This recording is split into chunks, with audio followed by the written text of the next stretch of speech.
নমস্কার বন্ধুরা, আমি উজ্জ্বল ঘোষ। তো তোমাদের এই ভিডিওতে আমি আজকে আরআরবি এনটিপিসির একটা প্র্যাকটিস সেট করাবো। এটা মোস্ট প্রবাবলি আরআরবি লেভেল 1-এর আছে বোধহয়। তো যাই হোক, এখন এনটিপিসি লেভেল 1-এর ম্যাথের লেভেল প্রায় একই থাকে। তো এটা যাই হোক, তো আমি এটা করাচ্ছি তোমাদের। শুধু এটা আরআরবি বলে না, ডাব্লিউবিসিএস থেকে শুরু করে তোমাদের ওয়েস্ট বেঙ্গল পিএসসি বা যে কোনো স্টেটে তোমাদের পিএসসি বা সেখানকার স্টাফ সিলেকশান, স্কুল সার্ভিস কমিশনের অঙ্কগুলোতে, মানে যে পরীক্ষার যে অঙ্কগুলো থাকে, তোমাদের হেল্প হবে সেখানে। ঠিক আছে, তো চলো এই ভিডিওটা আমি বেশি কথা না বলে শুরু করি। তাহলে অঙ্কগুলো আমি এক এক করে করছি, তোমরা দেখতে থাকো কেমন। আর তোমাদের যদি কোনো প্রবলেম হয় বা বুঝতে অসুবিধা হয় বা কোনো জায়গাতে যদি আমার দ্বারা কিছু মিস্টেক হয়ে যায়, অনেক সময় ক্যালকুলেশন বলো বা বলার ভুল হয়ে যেতে পারে, তো তোমরা কমেন্টে আমাকে জানিয়ে দেবে কেমন। আচ্ছা দেখো, এখানে প্রথমে বলেছে যে n square minus n into n-2, ঠিক আছে। তো এই যে নাম্বারটা বলেছে n square minus n into n-2, যে ক্ষুদ্রতম সংখ্যা দ্বারা সবসময় বিভাজ্য, সেটা কি হবে? তো খুব ভালো করে লক্ষ্য করে দেখো, এখানে n square minus n into n-2। আচ্ছা, এখানে আমি একটা কাজ করি, অঙ্কটাকে আমি তোমাদের, এটা মুখে মুখেই হয়ে যায়, আমি তবুও একটু করে তোমাদের দেখাবো। দেখো এখান থেকে কী করে, প্রথমে তোমরা এনটাকে কমন নিয়ে নেবে, ঠিক আছে। এখানে অঙ্কটা অনেক সময় কী করে, এই এনটা কমন নিয়েও অঙ্কটা যখন শুরু করে, এনটা কমন নিয়েও শুরু করে, মানে যখন দেওয়া থাকে এনটা কমন নিয়েও দেওয়া থাকে, আর অনেক সময় এরকম কমন দেওয়া থাকে না, কমন নিয়ে নিতে হয়। তো দেখো এখানে কি বলেছে, তাহলে n square minus n into n-2 এবার দেখো এখানে কি করবো আমরা, তাহলে n কমন নিচ্ছি, n কমন নিলে তাহলে n-1 ইন্টু n-2। এবার দেখো অঙ্কটা খুব ভালো করে লক্ষ্য করে দেখো, অনেকে যারা এই, আমি যেটা বলতে যাচ্ছি এইটা অনেকে যারা জানবে না, তারা কি করবে, এখানে এই যে অপশান, এখানে কোনো নাম্বার বসাবে, নাম্বার বসিয়ে স্কোয়ার করে মাইনাস করে আবার সেই নাম্বারটার সাথে 2 মাইনাস করে মাল্টিপ্লাই করে করতে থাকবে। এতে কি হবে, তোমার অঙ্কের অ্যান্সার হয়তো এসে যাবে, কিন্তু তুমি প্রপার ওয়েতে শর্টকাটে তুমি যদি করতে যাও, যেখানে তোমার হচ্ছে 5 থেকে 10 সেকেন্ড অ্যান্সার এসে যাবে, যদি তোমার কনসেপ্ট জানা থাকে। যদি না জানা থাকে তাহলে তোমার এই অঙ্কটা করতে 2 থেকে 3 মিনিট, এমনকি 5 মিনিট পর্যন্ত লেগে যেতে পারে পরীক্ষার হলে। কারণ পরীক্ষার হলে কিন্তু আমাদের তাড়াতাড়ি ফিনিশ করার একটা প্রেশার থাকে। দেখো আমি তো এবার বলছি, দেখো এখানে n আছে, এবার n-1 ইন্টু n-2। তো দেখো পরপর 3টে সংখ্যা না, এটা খুব ভালো করে লক্ষ্য করে দেখো, n একটা সংখ্যা, তার থেকে 1 মাইনাস হচ্ছে, মানে তার আগের সংখ্যা, আবার তার থেকে আরও 1 মাইনাস হচ্ছে, মানে n-2, মানে তার আগের সংখ্যা। তাহলে পরপর 3টে সংখ্যার গুণফল মনে রাখবে সর্বদা 6 দ্বারা বিভাজ্য হয়। পরপর 3টে সংখ্যার গুণফল 6 দ্বারা বিভাজ্য হয়, তাহলে এখানে অ্যান্সার হচ্ছে 6। বুঝতে পারলাম। পরের অঙ্কটা, একটা দলে 10 জন সদস্যের মধ্যে 9 জন খাবারের 40 টাকা করে খরচ করে, বাকি একজন ওই 10 জনের গড় খরচের থেকে 9 টাকা বেশি খরচ করে, তাহলে ওই 10 জনের মোট খরচ কত? দেখো এই অঙ্কটাও শর্টকাটে হয়, তবে এটার একটু তোমার যদি প্রপার কনসেপ্ট না জানা থাকে তাহলে শর্টকাটে না যাওয়াটাই ভালো। তো এটা একটু প্র্যাকটিস করতে হবে তোমাকে, কিছু না, এটা এইভাবে করে নাও। দেখো 10 জন খাবার, 10 জন ব্যক্তি আছে, তারা খাবারের জন্য একটা খরচা করে। তো দেখো আমরা কত খরচা করে আমরা জানি না, একদম সিম্পল এক্স ধরে নেবো এটাকে, 10x টাকা, তাহলে কিন্তু মোট খরচ হয়, ঠিক আছে। তাহলে একজন এক্স করে খরচ করলে, মানে এক্সটা তো গড়, তাহলে মোট খরচ হচ্ছে 10x টাকা, কেমন। এবার দেখো 9 জন খাবারের জন্য খরচ করছে 4×36, মানে 9 জন, তো 9 জন তারা প্রত্যেকে 40 টাকা করে খরচ করলে 360 টাকা হচ্ছে না, 9×4 36 আর 0 360 টাকা। বাকি একজন ওই 10 জনের গড় খরচের থেকে 9 টাকা বেশি খরচ করে। দেখো একজনের গড় খরচ আমরা কত ধরেছিলাম, x টাকা ধরেছিলাম, তার মানে x + 9 টাকা খরচ হচ্ছে, ঠিক আছে। তাহলে এখানে টোটাল খরচটা কত হচ্ছে দেখো, তাহলে আমি গড়টা কত ধরেছি, গড় হচ্ছে x টাকা, ঠিক আছে। তাহলে হচ্ছে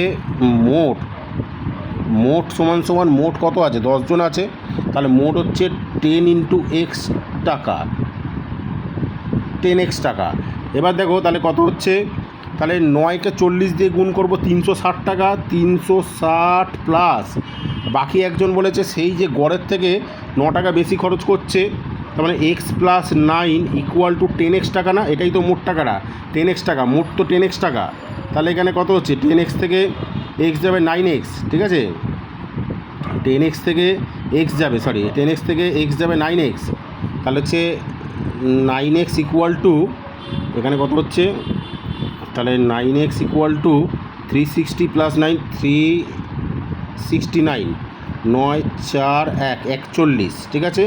তাহলে হচ্ছে এক্স ইকুয়াল টু 41 41, হ্যাঁ 4 41। এবার আমাদের কি বলেছে, তাহলে 10 জনের মোট খরচ কত, 10 জনের মোট খরচ, তাহলে এবার হচ্ছে দেখো একজন যদি 41 টাকা খরচ করে, 10 জন এখানে 10 দিয়ে গুণ করলে একটা শূন্য বসে যাবে, 410 হয়ে যাবে, কেমন, 410 টাকা, এই যে অপশান আছে 410 টাকা। আচ্ছা পরের অঙ্কটা দেখো, এই অঙ্কটাও কিন্তু তোমাদের কনসেপ্ট জানতে হবে, কনসেপ্ট জানলে তাহলেই পরীক্ষার হলে তোমরা তাড়াতাড়ি করে আসতে পারবে, নাহলে কিন্তু কোনোভাবেই কিন্তু সময় শেষ হবে না। খুব ভালোভাবে লক্ষ্য করো, 856 plus 167 whole square plus 856 minus 167 whole square by 856 into 856 plus 167 গুণ 167, একদম মুখোমুখি হয়ে যাবে অঙ্কটা, আমি তোমায় বলে দিচ্ছি, ভালো করে শোনো। এটাকে এ ধরে নাও, এটাকে বি ধরে নাও, তাহলে দেখো A plus B whole square plus A minus B whole square by দেখো A square plus B square আছে না, তাহলে আমরা কি জানি, A plus B whole square plus A minus B whole square কার সূত্র, 2 into A square plus B square, তার মানে এখানে 2 into A square plus B square by A square plus B square, A square plus B square by A square plus B square কেটে গেল, তাহলে 2 হচ্ছে উত্তর, ঠিক আছে, অ্যান্সার 2 হবে। এবার এটা কী করে হচ্ছে আমি বলে দিচ্ছি, দেখো এটাকে এ, এটাকে বি ধরে নেবো, তার মানে এ প্লাস বি, কেমন, এ প্লাস বি তোমাদের হোল স্কোয়ার, ঠিক আছে, plus A minus B whole square by A square plus B square, ভালো করে বুঝবে, তাহলে হচ্ছে এখানে তাহলে A plus B whole square plus A minus B whole square 2 into A square plus B square, এটা সূত্র হয়, আর নিচে A square plus B square আছে, ঠিক আছে। এবার এটা কেটে যাবে, কেটে গিয়ে 2 উত্তর হলো, কেমন, তাহলে এটা অ্যান্সার 2। আচ্ছা এবার দেখো, একটি নৌকা স্রোতের অনুকূলে 6 মিনিটে 1 কিমি যায় এবং স্রোতের প্রতিকূলে ঘন্টায় 6 কিমি যায়, স্রোতের গতিবেগ কত? একটা জিনিস মনে রাখবে, যে কোনো মানে চাকরির পরীক্ষায় পাটিগণিতগুলো, ঠিক আছে, এমনভাবে তোমরা প্র্যাকটিস করো যাতে অঙ্ক বেশিরভাগ মুখে মুখে হয়ে যায়, কেমন, অঙ্কর মনে রাখবে 4টে পার্টে হলে তার 3টে পার্ট তোমার মুখে মুখে করা চাই, একটা পার্ট কিন্তু তোমাকে খাতায় কলমে করতে হবে, মানে গুণ ভাগগুলোর কথা বলছি, কিন্তু বাকিগুলো মুখে মুখে করে নিতে হবে। দেখো এখানে নৌকাটা স্রোত, এখানে আমার কী চেয়েছে, স্রোতের গতিবেগ কত, ঠিক আছে, কিমি পার ঘন্টা আছে, কিমি পার ঘন্টা আছে না, এটাকে ভালো করে মাথায় রেখে দাও, প্রথমে তোমার কিমি পার ঘন্টায় কিন্তু প্রকাশ করতে হবে। তাহলে দেখো কী বলেছে, 6 মিনিটে 1 কিমি যায়, এবার আমরা গতিবেগ বার করতে গেলে এটাকে 1 ঘন্টায় প্রকাশ করতে হবে, মানে 60 মিনিটে, তাহলে এটা 60 মিনিট হলে এটা তোমার হচ্ছে একে 60 দিয়ে, তাহলে দেখো 60 কী করে আসছে, 6কে 10 আর এখানে 1কে আরও 10 দিয়ে গুণ করতে হবে, তার মানে 1 ঘন্টায় 10 কিমি যায়, অর্থাৎ স্রোতের অনুকূলে নৌকার গতিবেগ 10 কিমি প্রতি ঘন্টা, ঠিক আছে, এবং স্রোতের প্রতিকূলে ঘন্টায় 6 কিমি যায়, প্রতিকূলে 6 কিমি তো বলেই দিয়েছে, তাহলে দেখো অনুকূলে বলেছে 6 কিমি 10 কিমি, 10 কিমিটা কী করে আসছে না, 6কে যদি দেখো 1 ঘন্টায় নিয়ে যদি যাও, 6 মিনিটকে 10 দিয়ে গুণ করলে তো 60 মিনিট, তাহলে এটাকে যদি তুমি 10 দিয়ে গুণ করো, তোমার হচ্ছে দূরত্বটাকেও তো 10 দিয়ে গুণ করতে হবে, তাহলে হচ্ছে 10 কিমি। এবার দেখো তুমি এবার অনুকূল মানে কি, স্রোত প্লাস নৌকার বেগ দুটো মিলিয়ে হচ্ছে অনুকূলের বেগ হয়, প্রতিকূলের বেগ হয় তোমার হচ্ছে নৌকা মাইনাস স্রোত, কেউ আবার স্রোত মাইনাস নৌকা করে বসবে না বা ভেবে বসবে না, তাহলে কিন্তু নৌকা মানে তোমার পেছন দিকে ছুটবে, মানে মাঝি এদিকে দাঁড় টেনেই যাবে আর নৌকা পেছন দিকে দৌড়াবে, ঠিক আছে।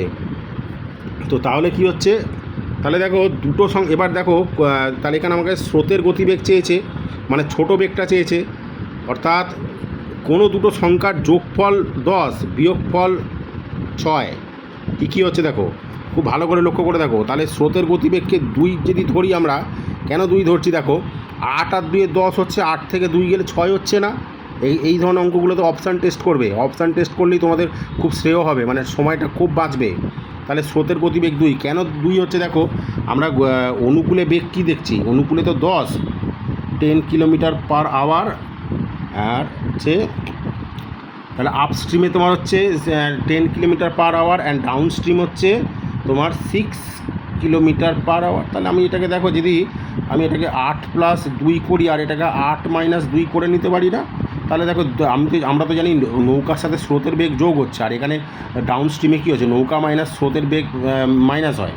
তাহলে হচ্ছে এখানে হচ্ছে the speed of the stream is 2 kilometre per hour. It's okay. So এবার 50টায় যাওয়া যায়। দুটি সংখ্যার গড় 9, অন্য 3টি সংখ্যার গড় 4 হলে ওই 5টি সংখ্যার গড় কত হবে? একদম মুখে মুখে করবে এই ধরনের অঙ্ক, চেষ্টা করবে মুখে মুখে করার। আর মুখে মুখে করবে মানে অঙ্ক তোমাদের আমি একটু দেখো, আমি একটু মাঝখানে একটু এগুলো বলে দিচ্ছি কারণ তোমাদের ভালোর জন্যই বলছি। অঙ্ক তোমরা এতটা পরিমাণে প্র্যাকটিস করো যাতে অঙ্ক মানে তোমাদের হচ্ছে রাজধানী এক্সপ্রেস চলে, যাতে মাথা একদম ফ্রেশ থাকবে। যদি খাতায় পেন ঠেকাতে হয় সেটা যেন রাজধানী এক্সপ্রেস, বন্দে ভারত এক্সপ্রেসকে হারিয়ে দেয়, এমন স্পিডে অঙ্ক করবে। যত স্পিডে অঙ্ক করবে মাথা তত শার্প হবে, ঠিক আছে? আর চাকরির পরীক্ষায় মনে রাখবে, অঙ্কই কিন্তু আমাদেরকে মানে কম্পিটিশান থেকে ছিটকে বার করে দেয়। কারণ ইংলিশে তুমি ভোকাবুলারি মুখস্থ করে গেলে তোমার হচ্ছে গ্রামারের ধর হচ্ছে টার্মগুলো তুমি জানো, জিনিসগুলো সেগুলো তুমি করে দিতে পারবে, বেশি সময় লাগবে না, টপ করবে, একদম গোল করবে। আর জিকে তো একদম মুখস্থ করে গেলে একদম ধরবে, একদম সুন্দর করে একদম নবীনচন্দ্র দাসের রসগোল্লার মতো গোল করবে। কিন্তু অঙ্কের ক্ষেত্রে আমি তোমাকে বলছি, অঙ্ক তুমি যত প্র্যাকটিস করবে তত সময় বাঁচবে, তত তুমি 1.5 ঘন্টার মধ্যে 100 নম্বর কোশ্চেন সলভ করতে পারবে। আদারওয়াইজ তুমি কিন্তু ছিটকে বেরিয়ে যাবে, ঠিক আছে? যাই হোক, দেখো অঙ্কে আসছি। দুটি সংখ্যার গড় 9 এবং অন্য 3টি সংখ্যার গড় 4 হলে ওই 5টি সংখ্যার গড় কত? দেখো দুটো সংখ্যার গড় 9 বলেছে, তাহলে দুটো সংখ্যার মানে গড় যদি 9 হয় তাহলে সেই সংখ্যা দুটো মোট কত হচ্ছে? 18। 3টি সংখ্যার গড় 4, তাহলে মোট কত হচ্ছে? 3 4 12, 18 আর 12 কত হচ্ছে? 30। এবার 30কে 5 দিয়ে ভাগ করে দাও, 5 6 30, ঠিক আছে? তাহলে 5টি সংখ্যার গড় হচ্ছে 6 করে। বুঝতে পারলাম? বার্ষিক 8% সরল সুদের হারে কত টাকা 4 বছরের সুদ 136 টাকা হয়? এই ধরনের অঙ্কগুলো কিন্তু চেষ্টা করবে মুখে মুখে করার। যখন দেখবে যে খুব ক্লোজ এসে যাচ্ছে, গুণ করতে গিয়ে একটু এদিক ওদিক হয়ে যাচ্ছে, তখন কিন্তু আর সেটা রিস্ক নেবে না। তখন একটু হলেও মানে 1-2 সেকেন্ড বেশি লাগলেও একটু খাতায় কলমে গুণ করাটাই ভালো হবে, নাহলে ভুল জায়গায় গোল করে দিলে একদম ব্যাস ভোগে চলে যাবে। বার্ষিক 8% সরল সুদের হারে কত টাকার 4 বছরের সুদ হচ্ছে 136 টাকা? দেখে নাও আগে, এই যে 8% সরল সুদ কত বছর? 4 বছরে। তার মানে এখানে টোটাল ইন্টারেস্ট কত আছে? 4 আসতে 32% না, তাই তো? 32% তো, তার মানে কত টাকার 32%? 136 টাকা। খুব ভালো করে বোঝো, মোট তো 32% ইন্টারেস্ট এসেছে। এবার 32% যে ইন্টারেস্টটা এসছে, তাহলে সে কোন টাকার এসছে সেটাই তো আমাদের চেয়েছে। এখানে বলেছে যে কত টাকার, এই কত টাকার কথাটা বলে দিয়েছে, ব্যাস কিচ্ছু না। এবার দেখো কত টাকার 32%? 136 টাকা। এটা করার একটা নিয়ম হচ্ছে, তাহলে 136 টাকাটা হচ্ছে তো, তাহলে 136 গুণ 100/4 আসছে 32, ঠিক আছে? আচ্ছা, হ্যাঁ, 4 আসছে 32, তাহলে কত টাকার 32%? 136 টাকা। এবার কাটাকুটি করো তোমরা, কাটাকুটি করলে কত আসছে? সুদ, হ্যাঁ সুদ জানি, হচ্ছে 32, হচ্ছে 3 4 64, 4 আসছে 32, 25, 8 8 8 140, 8 1 5, 8 1 5, 8 1 5, 8 7, তাহলে 25 × 17 কত হচ্ছে?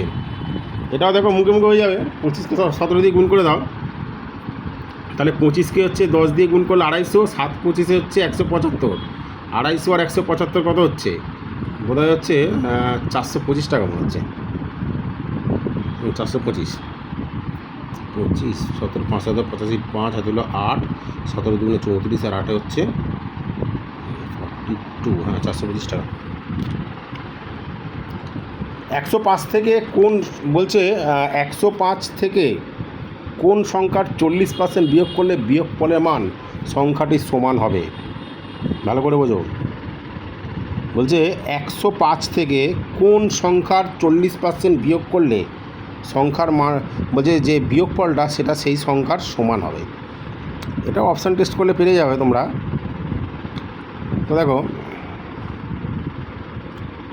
এখন 105 থেকে কোন একটা সংখ্যার 40% বিয়োগ করেছো, তাহলে এই ধরনের অঙ্ক দেখো মুখোমুখি যেরকম হয়ে যায়, তাহলে একটু যদি তোমাদের কনফিউশন লাগে এখানে একটু ওই এক্স ধরে করতে পারো। তাহলে 100 এবার দেখো 105 মাইনাস 40%। এবার আগে 40%টাকে এটাকে জেনে রাখবে 40% মানে কত হচ্ছে 40/100। 40/100 মানে কত হচ্ছে 40/100। হ্যাঁ 20কে 2/5, ঠিক আছে। তাহলে হচ্ছে 105 মাইনাস 2x/5 ইকুয়াল টু বিয়োগফলটি সংখ্যাটি, তাহলে সেই সংখ্যাটা ইকুয়াল টু সেই সংখ্যাটা এক্স 5 আছে, তাহলে 5 100 তার মাঝে এখানটা কত হচ্ছে এটাই পেরে চলে তাহলে হচ্ছে এখানটা 105 minus 2x/5 equal to x. তাহলে এখানে কত দাঁড়াচ্ছে, অর্থাৎ 105 equal to x plus 2x/5, 5x plus 2 7x equal to 105, ঠিক আছে।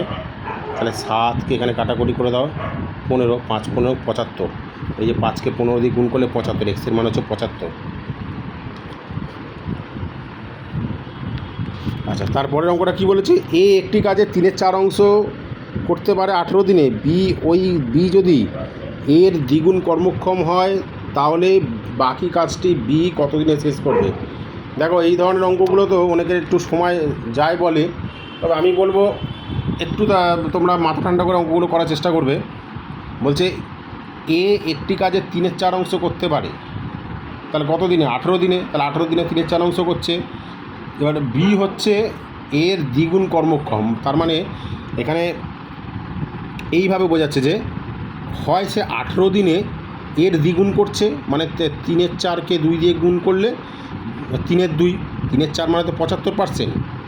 75%-এর দ্বিগুণ মানে কি, মানে হচ্ছে তোমার হচ্ছে তোমার হচ্ছে 75% মানে হচ্ছে 150 গুণ, মানে সেই কাজটা তোমার হচ্ছে 1.5 গুণ হচ্ছে, 150% বা 1.5 গুণ হচ্ছে।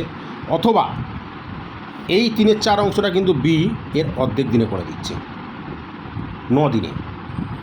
তার মানে আমাদের দেখো এইখানে যদি এইটা ধরে করলে আমাদের একটু সুবিধা হবে, মানে এর হাফ দিনে, কারণ দ্বিগুণ কর্মক্ষম মানে হচ্ছে হয় সে কাজটা হাফ দিনে করে দিচ্ছে বা সেই কাজটাই মানে সেই দিনেই মানে যতদিনে এ করছে তার ডবল কাজ করে দিচ্ছে বি।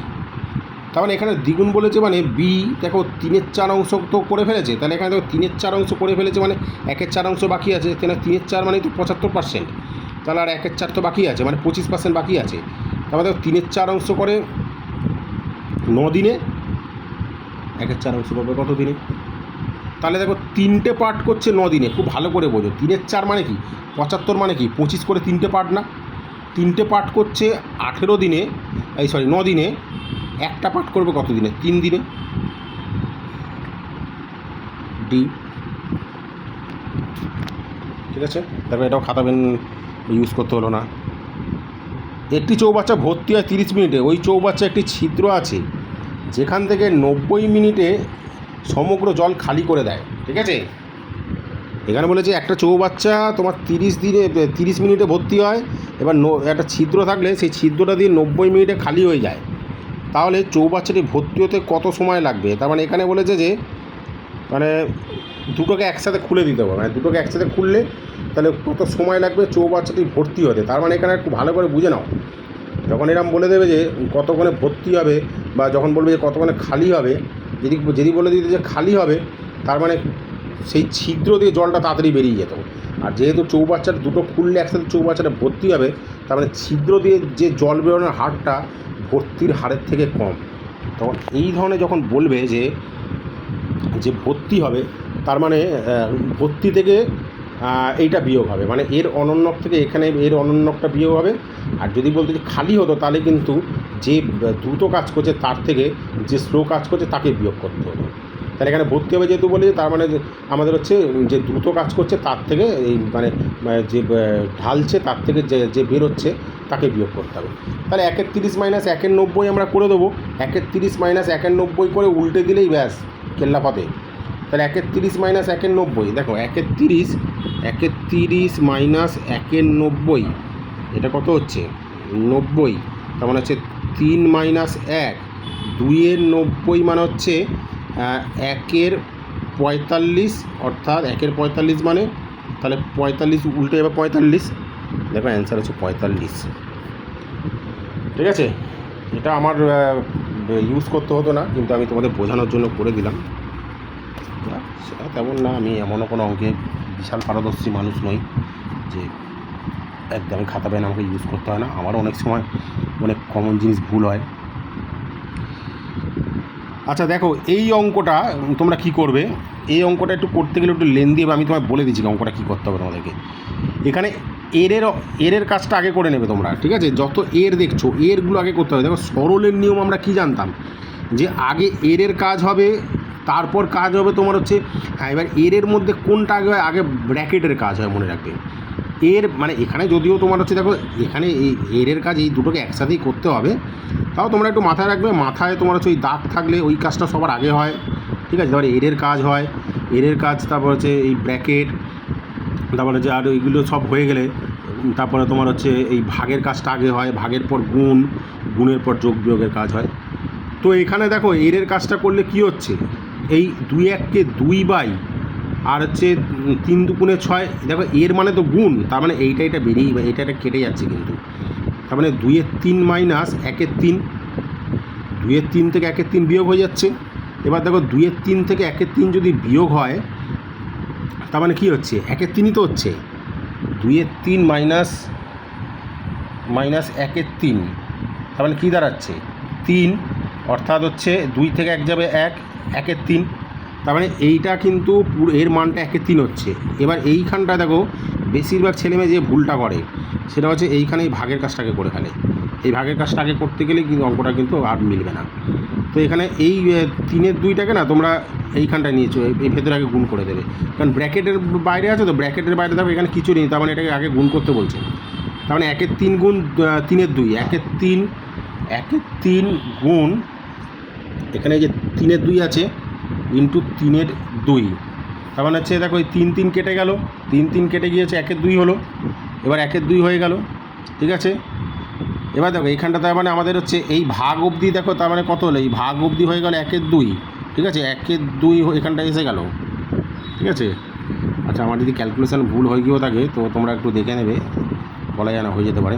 তাহলে এখানটা কত হচ্ছে, এটা হচ্ছে 5/2 হচ্ছে, 5/2 গুণ 3/4, তাহলে 5/2 আর 3/4কে গুণ করলে কত হচ্ছে 5/2, 3/4, 15/8 হচ্ছে, 15/8, ঠিক আছে? এবার এইখানটায় কী করবে তোমরা, এই ভাগের কাজটাকে করে নেবে, ঠিক আছে? এই ভাগের কাজটাকে 2টাকে ওপরে নিয়ে চলে যাবে।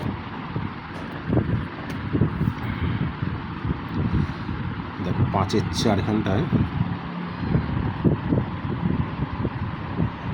5/4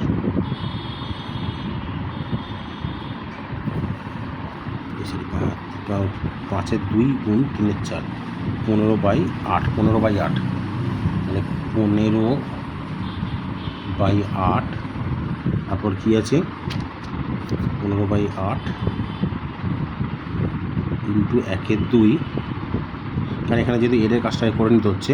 আচ্ছা 1/2টাকে রেখে দাও, 1/2টাকে আমরা রেখে দিই। এবার আমাদের আমরা জানি ভাগটাকে করতে হয়, এটা উল্টে যাবে, এটা উল্টে গিয়ে কত হচ্ছে 2 কেটে যাবে, তার মানে 1/3 হচ্ছে, তাহলে 1/3 এটার সাথে 1/3 গুণ হবে ইন্টু 1/3, 3, 5 অর্থাৎ 5/8, তাহলে 5/8 এখানে হয়ে গেল, ঠিক আছে? এই অবধি তোমার হচ্ছে 5/8 হয়ে গেল। 5/8 এখানটা যদি হয়ে যায়, এবার হচ্ছে তাহলে এইখানটা কত হচ্ছিলো আমাদের 1/2 সাথে, এবার এখানটা কী হচ্ছিলো ভাগ হচ্ছিলো, 1/2 সাথে কত ভাগ হচ্ছিলো, এখানটা এর ভেতরে তো 1/2 আছে, তো 1/2 ভাগ 1/2 মানে হচ্ছে কেটে গেল, কেটে গিয়ে 1 হয়ে গেল, ঠিক আছে? এটা তাহলে এটা এইখানটায় তাহলে এতটা হচ্ছে 1, এই টোটালটা এখান থেকে এতটা হচ্ছে, এটা 1 হলো, এটা 1 হলো। এবার এখানটা তাহলে এই অবধি আমরা কত পেয়ে গেছিলাম? এই অবধি আমরা পেয়েছিলাম 5-এর 8, 5-এর 8 পেয়েছিলাম, 5-এর 8 প্লাস 1,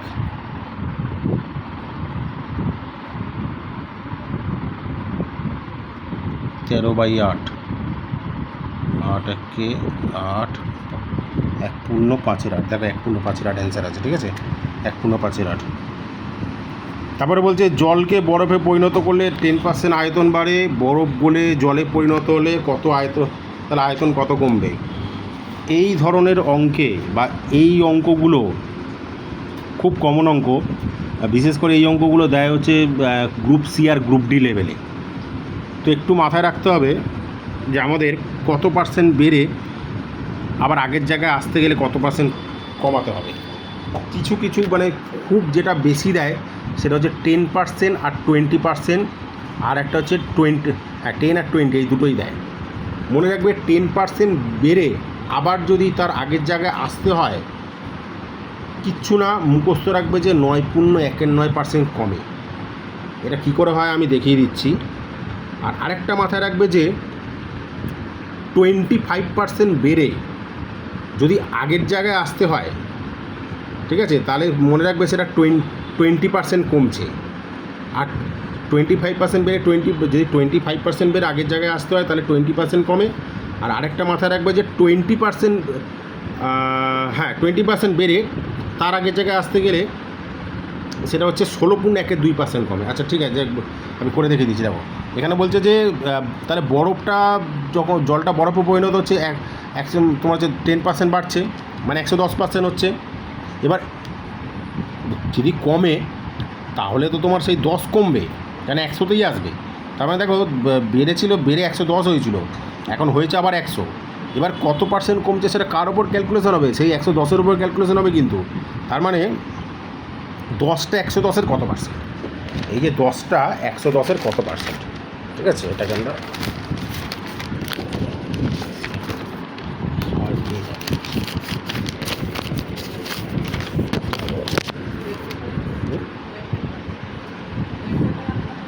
ওয়েট পেপারের না, তো হওয়ার চালিয়ে না কিছু করা নেই, ভিডিও স্ট্যান্ড। আচ্ছা এটা দেখে তাহলে কী করবো আমরা?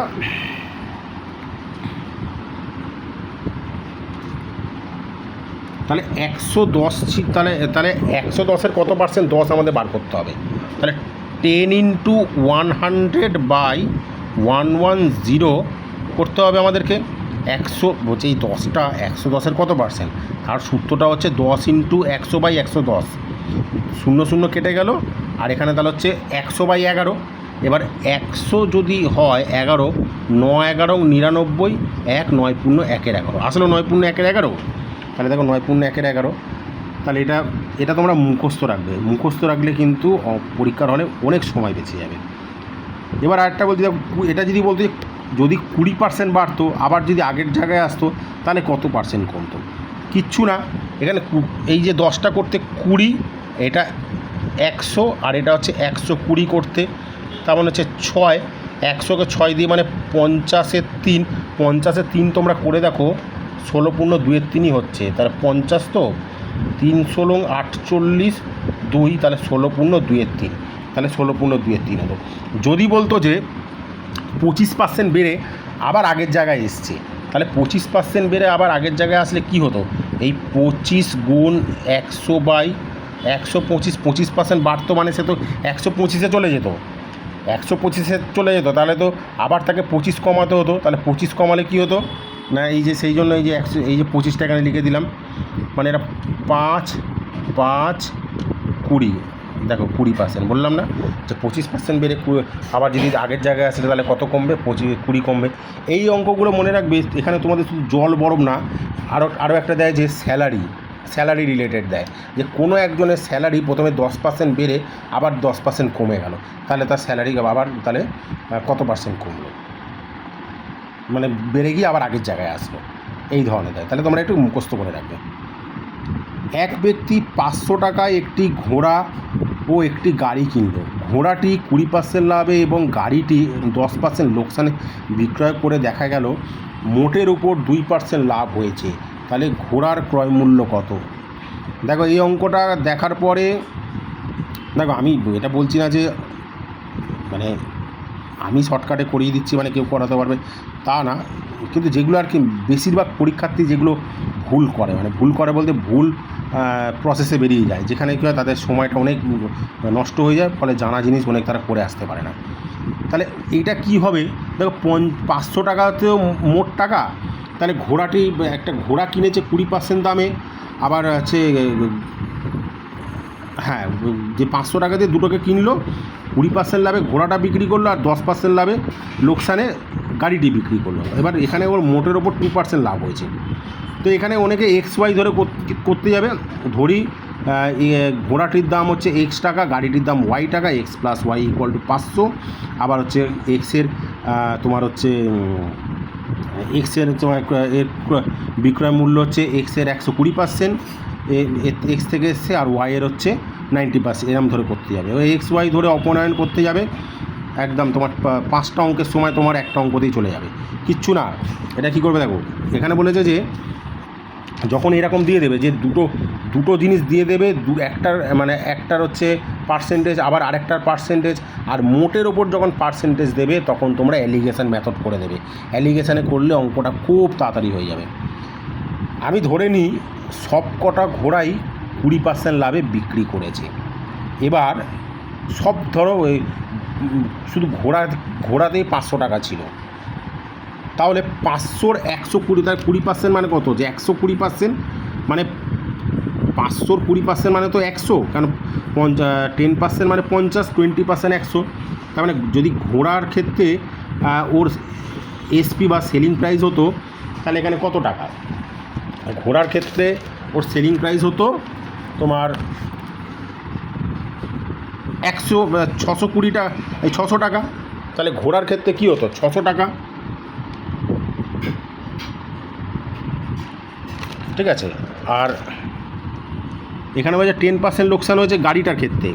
এবার এই 500 টাকার হচ্ছে 10% লোকসান করে দেওয়া মানে হচ্ছে 90% হচ্ছে 5 নং 45 মানে হচ্ছে 450 টাকা। এটা হচ্ছে 450 টাকা।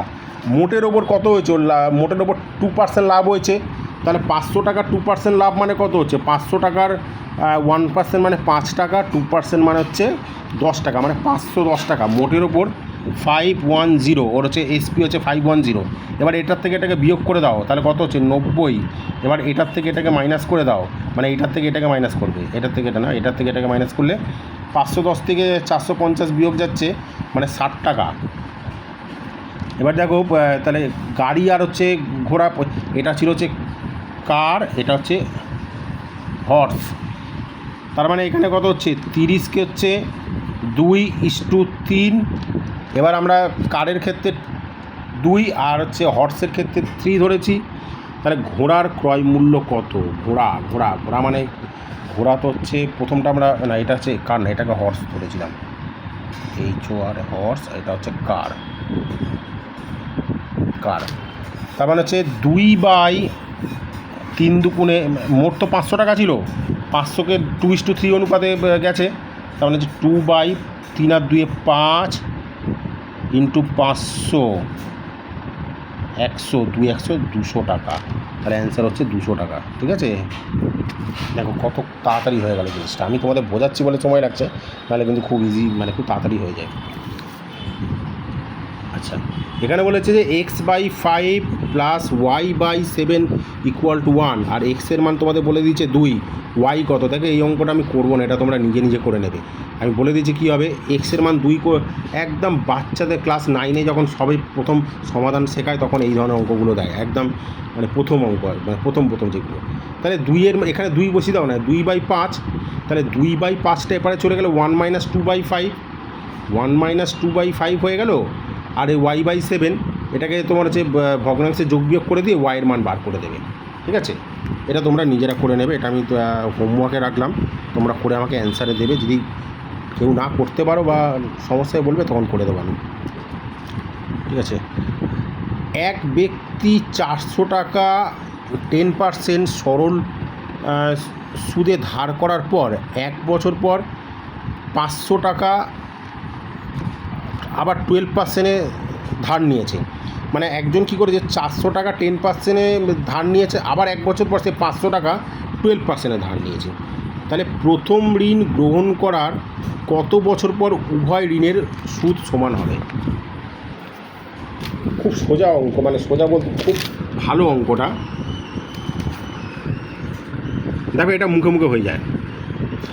400 টাকার 10% মানে কত হচ্ছে তোমরা আগে দেখো। 400 টাকার 10% মানে তো 40 টাকা, আর 500 টাকার 12% মানে কত হচ্ছে? 500 টাকার 12% মানে 5 বারং 60 টাকা, ঠিক আছে? 500 টাকার 12% মানে হচ্ছে 5 বারং 60 টাকা। এবার দেখো 60 টাকার নিচে মানে 1 বছর পর ওর ইন্টারেস্ট হবে, মানে হচ্ছে মানে প্রথম বছর পর ওর ইন্টারেস্টটা যাবে 40 টাকা 10%। 2 বছর পর কত হচ্ছে? 40 40 80 টাকা। মানে এটা দেখো এখানে অপশান টেস্ট করে করাটাই বেটার হবে, তাহলেই তোমার খুব তাড়াতাড়ি আসবে। তো অপশান টেস্ট করলে দেখো খুব ইজিলি চলে আসে। প্রথমে 2 বছর করে দেখো, 2 বছরে আসছে না, কারণ 2 বছর পর মানে হচ্ছে প্রথম বছর এটার হচ্ছে মানে 2 বছর পর মানে এইটার 500 টাকা 12%টা প্রথম বছর হচ্ছে 60 টাকা। ততদিনে কিন্তু দেখো ওর 2 বছরে ওর 40 40 80 টাকা হয়ে যাচ্ছে। 3 বছর পরে দেখো ওর 3 4 12 120 টাকা, আর 500 টাকার 12% মানে হচ্ছে মানে 2 বছর 120 টাকা। দেখো তাহলে 3 4 12 মানে 30%, আর এর হচ্ছে 20%, তাহলে 24%, 120 আর 120 ইজি। মানে দেখো 3 বছরের মাথায় এটা আসছে। কিন্তু ওটা আমি একটু করে দিই, কারণ এত মুখে বললে তোমরা বুঝতে পারবে না। দেখো 400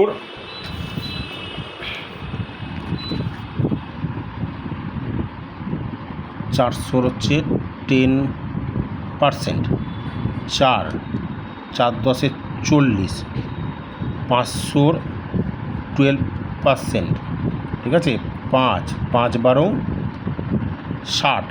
এবার দেখো 3 বছর পর ধরো, 3 বছর পর মানে এর হচ্ছে 3 120, কিন্তু 3 বছর পর মানে এর তো 2 বছর, কারণ এ তো 1 বছর পর থেকে 1 বছর পরে ধার নিয়েছিল।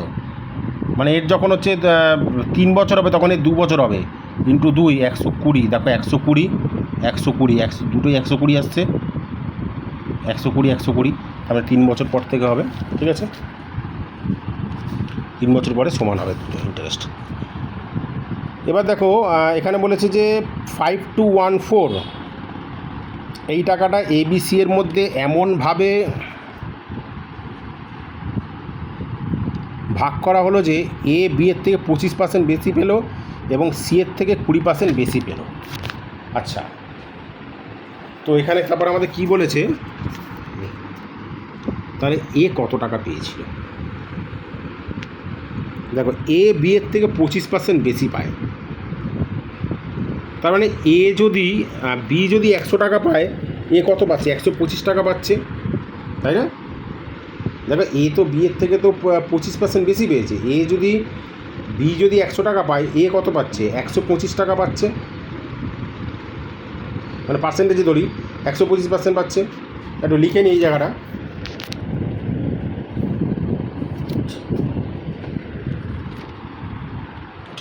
অসুবিধা আছে,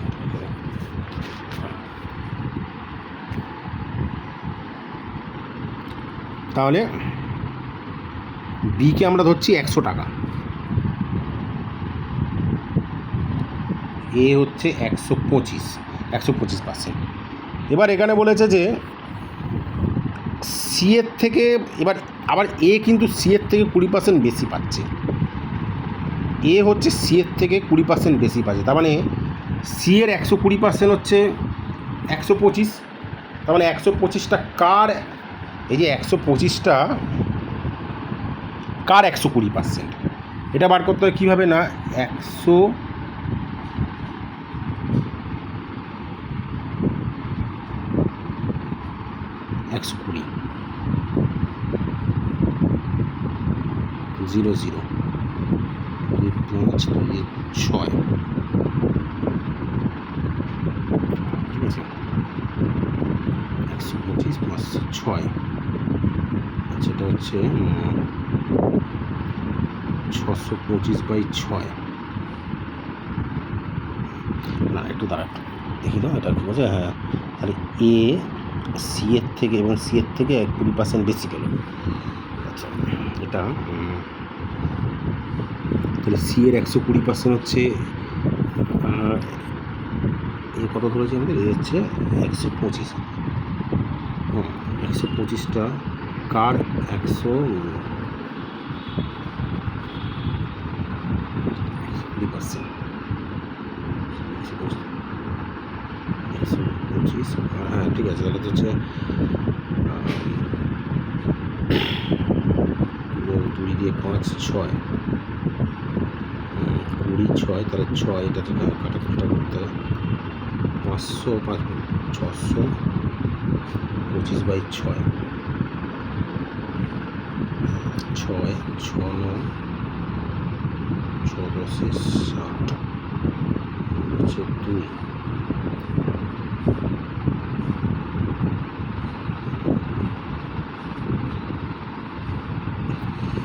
এটা একটু গন্ডগোল আছে অঙ্কটা। আচ্ছা দাঁড়া একবার বলছে, এটা হচ্ছে এ বি এর করা হচ্ছে, এটা হচ্ছে এ বি এর থেকে 25% বেশি পেল। আচ্ছা এ বি এর থেকে 25% বেশি পেল এবং সি এর থেকে 20% বেশি পেল। দেখো এ তাহলে বি এর থেকে যদি 25% বেশি পায়, তার মানে বি যদি 100 টাকা ধরি, তাহলে এ তো হচ্ছে 125 টাকা। এবার সি এর থেকে তাহলে হচ্ছে এ আবার সি এর থেকে 20% বেশি পাচ্ছে, তার মানে সি এর একটা অ্যামাউন্ট আছে, তাহলে তার সি এর 120%, সি এর 120% সমান হচ্ছে 125। তাহলে সি এর 125 কত বলেছে, 120%, 120% ইকুয়াল টু 125, তখন হচ্ছে এখানটা হচ্ছে 20 হচ্ছে 6, 20 হচ্ছে 5, মানে 5 125, সি ইকুয়াল টু, এটা হচ্ছে কোনাকুনি গুণ হবে, 5কে 125 দিয়ে গুণ করবো, আর 5কে 125 দিয়ে গুণ করলে 5 500, 5 625, 625 6, ঠিক আছে, তাহলে হচ্ছে 6, মানে 6 যদি দাঁড়াচ্ছে 6 100। আচ্ছা এই অঙ্কটা একটু মানে কোনো গণ্ডগোল আছে, এটা ফিগারে মিস্টেক আছে অঙ্কটা, ঠিক আছে। আচ্ছা পরের অঙ্কটা আসছি। এক ব্যক্তি একটি পুকুর খননের জন্য 260 জন মজুর নিয়োগ করে। প্রতিটি পুরুষের দৈনিক মজুরি 40 টাকা ও প্রতিটি স্ত্রী লোকের দৈনিক মজুরি 30 টাকা। দৈনিক মোট মজুরি 900 টাকা হলে কতজন স্ত্রী বলছে মজুর নিয়োগ করা হয়েছিল। একদম সোজা অঙ্ক, ওই তোমার অ্যালিগেশন মেথডটাই করাটা বেটার হবে। বলছে পুকুর খননের জন্য 260 জন মজুর নিয়োগ করেছিল, ঠিক আছে। এবার এখানে বলেছে যে প্রতিটি পুরুষের দৈনিক মজুরি 40 টাকা, তার মানে দেখো যদি 260কে 40 দিয়ে গুণ করো, একদম ওই অ্যালিগেশন করে দাও, অ্যালিগেশন করলেই খুব সুবিধা হবে, একদম এক্স ওয়াই ধরে করতে যাবে না বা অন্য কোনো মেথডও করতে যাবে না। তাহলে 40কে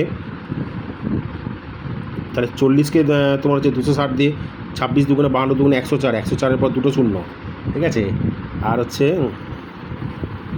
এটা হচ্ছে পুরুষদের, তার মানে 104-এর পর দুটো শূন্য, 104-এর পর দুটো শূন্য, ঠিক আছে, 104-এর পর দুটো শূন্য। আর হচ্ছে এখানটা হচ্ছে এবার 30কে, এবার স্ত্রী লোকদের মজুরি 30কে 260 দিয়ে গুণ করো, 3 26-এ 78-এর পর দুটো শূন্য, এটা মেল, এটা হচ্ছে ফিমেল। এবার বলেছে যে দৈনিক মোট মজুরি 9000 টাকা, তাহলে এবার এটা হচ্ছে 9000 টাকা মোট মজুরি, ব্যাস এখানে মাইনাস করে দাও।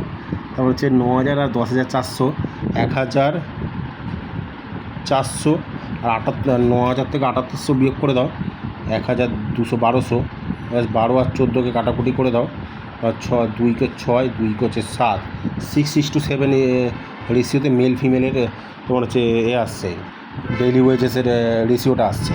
তাহলে এখানে কী চেয়েছে, এখানে চেয়েছে যে কতজন স্ত্রী মজুর নিয়োগ করা হয়েছিল, 260 জন, তো তাহলে 260কে 6:7 দিয়ে করতে হবে, তা 260 ইন্টু কতজন স্ত্রী চেয়েছে 7/7 আর 6 13, এই যে 7 আর 6 যোগ করে দাও 13, 20, 140, 7 2 14, 140 জনকে নিয়োগ করা হয়েছে। ঠিক আছে।